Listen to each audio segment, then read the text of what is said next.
शेर और बकरी जिस घाट पर पानी पीते हैं वो घाट ना हमने देखा है और ना ही देखना चाहते हैं।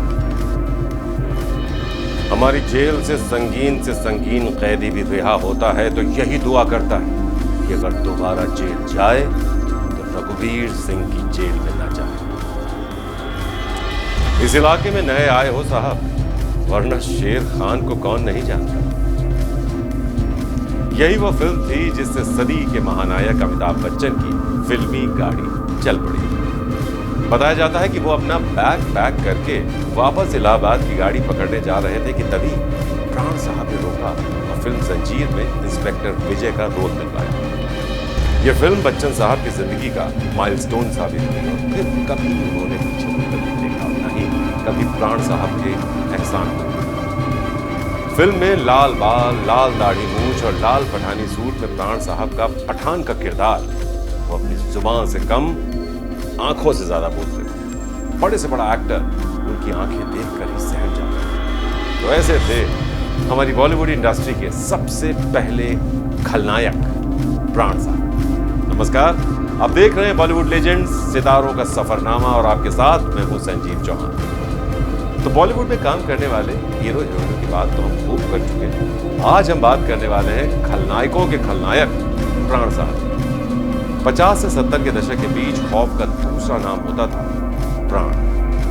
हीरो तो बहुत थे, लेकिन वो इकलौते ऐसे खलनायक थे जो अकेले तमाम हीरोज पर भारी पड़ते थे। प्राण साहब की पर्दे पर एंट्री होते ही थिएटर में सन्नाटा पसर जाता था। सुर्ख लाल आंखें और चेहरे पर हैवानी हल्के हाथ जान डाल देते। यकीनन अपने जमाने में उनकी टक्कर का कोई खलनायक नहीं। लेकिन क्या आप ये जानते हैं कि विलन बनना तो दूर, प्राण साहब ने तो कभी फिल्मों में आने के बारे में भी नहीं सोचा था। बस किस्मत ने ऐसा साथ दिया कि एक पान की दुकान पर सिगरेट का छल्ला उड़ाते उड़ाते वो फिल्मों में पहुंच गए और बन गए हीरो से भी ज्यादा फीस लेने वाले इकलौते विलन। प्राण साहब का पूरा नाम प्राण कृष्ण सिकंदर। का जन्म 12 फरवरी 1920 को दिल्ली के बलीमारान इलाके में हुआ। प्राण साहब का जन्म जिस परिवार में हुआ था वो आर्थिक रूप से काफी समृद्ध परिवार था। उनके पिता सिविल इंजीनियर थे और गवर्नमेंट सिविल कॉन्ट्रैक्टर के रूप में काम किया करते थे। अब क्योंकि वो सरकारी नौकर थे तो उनका तबादला भी वक्त वक्त पर होता रहता था। इसी वजह से प्राण साहब की स्कूलिंग भी अलग अलग जगहों पर हुई और इस तरह जब तक वो 10वीं में पहुंचे उनके पिता यूपी के रामपुर में कार्यरत थे। वैसे तो प्राण साहब पढ़ने लिखने में काफी तेज तर्रार थे, लेकिन उनका इंटरेस्ट फोटोग्राफी में ज्यादा था। एक दिन न मालूम कहां से उनको एक कैमरा भी मिल गया। तो बस 10वीं की पढ़ाई छोड़कर प्राण साहब फोटोग्राफी करने निकल पड़े। एक अच्छा और प्रोफेशनल फोटोग्राफर बनने के लिए प्राण साहब ने एक जाने माने संस्थान से बाकायदे इसकी ट्रेनिंग के दौरान वो शिमला चले गए और फोटोग्राफी करने लगे। इसी बीच एक दिन उन्हें एक रामलीला प्रोग्राम में फोटोग्राफी करने का मौका मिला। जब वो वहां पहुंचे तो पता चला कि सीता का किरदार निभाने वाला शख्स बीमार हो गया है। अब उस वक्त न मालूम उनके दिमाग में कहां से यह ख्याल आया कि उन्हें सीता का कैरेक्टर प्ले करना चाहिए और बस उन्होंने कर भी डाला। तो ये पहला मौका था जब प्राण साहब ने किसी तरह का अभिनय किया। वो शिमला में करीब 1 साल तक थे, जिसके बाद उनकी कंपनी ने उन्हें फोटोग्राफी करने के लिए लाहौर भेज दिया। अब लाहौर पहुंचने के बाद प्राण साहब को पान खाने की आदत पड़ गई। वो हर रोज बिला नागा रात का खाना खाने के बाद एक दुकान पर पान खाने जरूर जाते थे। तो एक दिन वो उसी पान की दुकान पर अपने स्टाइल में पान खाने के बाद सिगरेट पी रहे थे कि तभी पंजाबी फिल्मों के लेखक और निर्देशक वली मोहम्मद वली वहां पहुंचे। नौजवान को अपने स्टाइल में सिगरेट का छल्ला उड़ाते देखा तो काफी इंप्रेस हुए। प्राण साहब के पास गए और बोले, मैं एक फिल्म बना रहा हूँ, उसका एक किरदार बिल्कुल तुम्हारे जैसा है, क्या तुम उस फिल्म में काम करोगे? प्राण साहब मजाक कर रहे जनाब। अब ये सुनकर वली मोहम्मद ने अपना विजिटिंग कार्ड था वो प्राण के हाथ में थमाया और कहा, कल 10 बजे इसी पते पर मिलने स्टूडियो आ जाना। ये सब प्राण साहब को एक अजीब सा लग रहा था, एक झूठा सा लग रहा था। अब वो ये सोच रहे थे कि भाई कोई कैसे पान की दुकान पर उन्हें फिल्मों में काम करने का ऑफर दे सकता है। ये सब उन्हें एक अफसाने जैसा लग रहा था, इसलिए वो अगले दिन स्टूडियो ही नहीं गए और अपने काम में जुटे रहे। उस घटना के करीब 1 हफ्ते बाद वो एक थिएटर में फिल्म देखने पहुंचे तो वहां वली मोहम्मद वली की फिर से उन पर नजर पड़ी। प्राण साहब के पास आए और गुस्से में बोले, तुम आए क्यों नहीं थे? तुम मुझे अपना पता दो, मैं तुम्हें पिक करूंगा और प्रोड्यूसर से मिलवाऊंगा। प्राण साहब उनकी बात मान गए, अपना पता उन्हें दे दिया। अगले दिन वली मोहम्मद आए और प्राण साहब को प्रोड्यूसर से मिलवाने लगे। स्टूडियो में उनकी कुछ पिक्चर पिक्चर्स क्लिक की गई, स्क्रीन टेस्ट किया गया और 50 रुपए की मेहनताने पर उन्हें विलन रोल के लिए साइन कर लिया गया। और फिर कुछ ही दिनों बाद पंजाबी फिल्म यमला जट बनकर तैयार। 1940 में आई ये फिल्म प्राण साहब की पहली फिल्म थी। उनके किरदार की काफी तारीफ हुई और फिर प्राण साहब को भी इस काम में मजा आने लगा और एक्टिंग की तरफ उनका इंटरेस्ट भी और बढ़ गया। धीरे धीरे लाहौर फिल्म इंडस्ट्री में प्राण साहब ने अच्छा खासा नाम कमा लिया। उसी दौर में 1942 में आई फिल्म खानदान में भी उन्हें काम करने का मौका मिला, जो अच्छा खासा काम कर गई। इसी तरह वक्त गुजरा और साल आया 1947। देश विभाजन सब कुछ बिखेर कर रख दिया था, देश भी बिखर गया। प्राण साहब को भी अपने पूरे परिवार के साथ लाहौर छोड़कर बंबई आना पड़ा।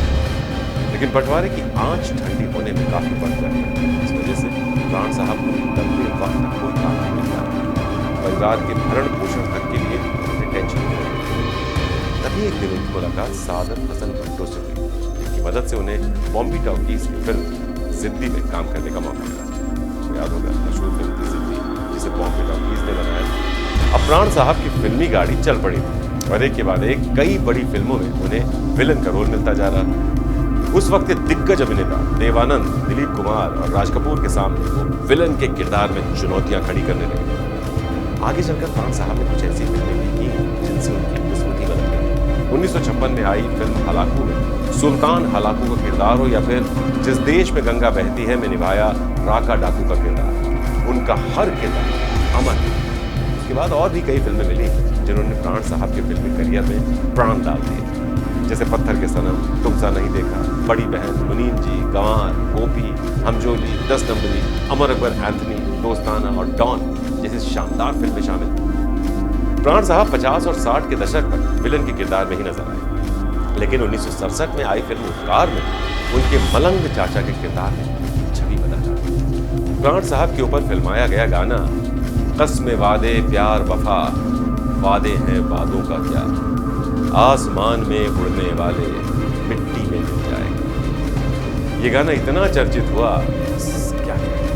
इसके बाद आई फिल्म जंजीर में निभाया गया पठान का किरदार आज भी लोगों के ज़हन में घूमता है। इस फिल्म में उनके ऊपर फिल्माया गया गाना यारी है ईमान मेरा यार मेरी जिंदगी।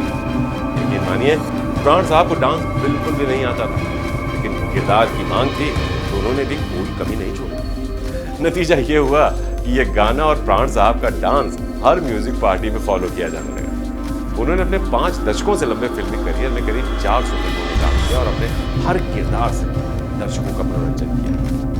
अपने लंबे फिल्मी सफर और शानदार अभिनय के लिए प्राण साहब को 4 बार फिल्म फेयर अवार्ड, पंजाब सरकार की तरफ से Shiromani Puraskar, the lion club, villain of the millennium, Padma Bhushan और दादा साहब फाल्के जैसे बड़े सम्मानों के साथ नवाजा गया। इन पुरस्कारों की लंबी चौड़ी लिस्ट से ही आप अंदाजा लगा सकते हैं प्राण साहब ने अपने पूरे फिल्मी करियर में कितना उम्दा, कितना शानदार काम किया और नाम कमाया। बढ़ती उम्र के साथ प्राण साहब बीमार रहने लगे तो उन्होंने फिल्मों से दूरी बनाई। हिंदी सिनेमा का सर्वश्रेष्ठ अवार्ड दादा साहब फाल्के मिलने के अगले ही साल यानी 20 जुलाई 2013 में प्राण साहब दुनिया को अलविदा कहे। तो यूं तो हिंदी सिनेमा में कई खलनायक आए गए, प्राण साहब जैसा दमदार, असरदार, खूंखार खलनायक न तो आया न ही आया। श्रेष्ठ उत्तराखंड पर खबरों से जुड़े रहने के लिए चैनल को सब्सक्राइब और लाइक करें, बेल आइकन दबाएं और देखते रहें श्रेष्ठ उत्तराखंड।